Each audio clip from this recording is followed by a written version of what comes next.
এক করোনার সময় আঙ্গুর জীবন এটা তছনছ করে দিছে আলম কাকা, আর করোনার পরে আঙ্গুর জীবন এটা তছনছ করে দিছে ড্রপ মারানির ফুট। এই ড্রপ হুজুরের ড্রপের ঠেলায় সোশ্যাল মিডিয়ার ভিতরে কোনোভাবে থাকা যাইতেছে না। আইছে রে, তুই যে বললি, তুই যে এমনি করে মাইক এটা লই সামনে এমনি করে তাকাই তাকাই কথা কস, তোর সামনে এখন কন আছে তোর সামনে ভাইয়া? আবার তুই দেখলাম যে আরেকটা ভিডিওর ভিতরে বলতেছিস যে কি যে আমার অ্যাসিস্ট্যান্ট আমাকে আসি জানাইছে তুফান মুভিতে এই হয়েছে, কেজিএফ মুভিতে এই হয়েছে। এ রে মন্দিরভূত, হে তুই বলে হুজুর, তুই বলে হুজুর সেজছ, তুই মুভি এখন দেখবে টাইম পাস কখন? আর তোর কোনায় অ্যাসিস্ট্যান্ট, হ্যাঁ স্যাপ চলে না দুধ রসুন মারো কেন? হেই তুই যে টুপি কোত্তা মোত্তা লাগাই মনে কর যে মাইক একটা হাতে লই কানের ভিতরে ইয়ারফোন ফুটাই, তুই যে এনে করে কথা বলছ, তোর সামনে কেউ আসেনি? তোর সামনে তো তোর ক্যামেরাম্যান ছাড়া কেউ থাকবার কথা না। তুই এত ভণ্ডামি কেন করে রে ভাইয়া? আমরা কোন ভাবটা করছি? আমাদেরকে মাফ করি দে ভাইয়া, মাফ করি দে, হয় আমাদেরকে মাফ করি দে, নাহলে তুই নিজেরে নিজে মাফ করি দে। মাফ করি দি সোজা পাবনার দিকে হেঁটা দে ভাইয়া, নাহলে কদিন পরে তোর অত্যাচারে আমাদের পাবনার দিকে যাইতেইব। তুই কি শুরু করছিস?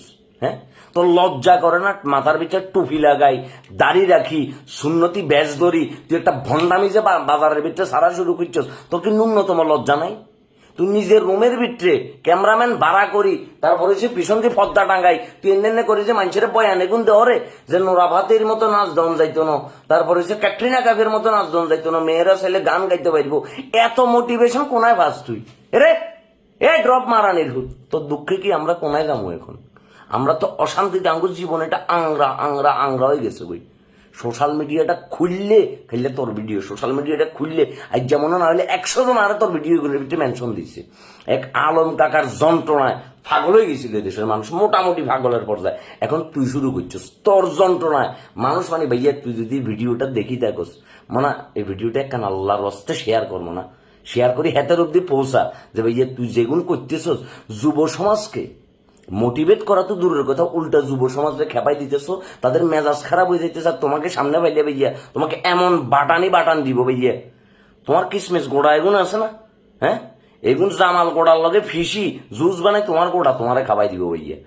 নিউজ দেখো না, এক বেডিতে গিয়ে আরেকজন সুবারি গোড়া কাটিয়ে দিয়েছে জামাই, তোমারে পাইলে একে করবো ভাইয়া। তুমি কনফার্ম থাকো, কারণ ফোলা বাইন তোমারে পছন্দ করা তো দূরের কথা, তোমার উপরে তাদের এত তিক্ত বিরক্ত আছে, হ্যাঁ তাদের মন মেজাজ এত খারাপ হয়েছে যেটা বলিবার মতো না ভাইয়া। তুই এই ভণ্ডামি এগুন ছাড়। তোর যদি ইসলামিক বক্তব্যই দিতে মন চায়, কিংবা তোর যদি যুব সমাজের উদ্দেশ্যে মোটিভেশন দিতে মন চায়, তুই সুন্দর করে আমার মতো ক্যামেরায় হেন্নে করি দৌড়ি, তুই আস্তে করে মেসেজ ড্রপ করে দি। কিন্তু ভাইয়া তুই রুমের ভিতরে বই এই যে হাজার একটা ফেক ব্যাপার সাজাই, যে হ্যাঁ কি বলেন ঠিক কিনা সুবহানাল্লাহ, তুই যে এই যে নাটক শুরু করছিস সন্দির পুত, তোর নাটক এগুন বন্ধ কর, নাটক এগুন বন্ধ কর, নাহলে এই নাটক করতে করতে একদিন তোরে আটক দিব কই দিয়ে।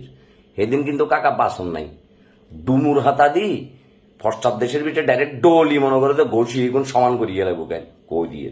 শতানের বাচ্চা অজাত কুজাত কোনানের ইসলামীটারে মস্কারি বানিয়ে লিছে হালার থালা।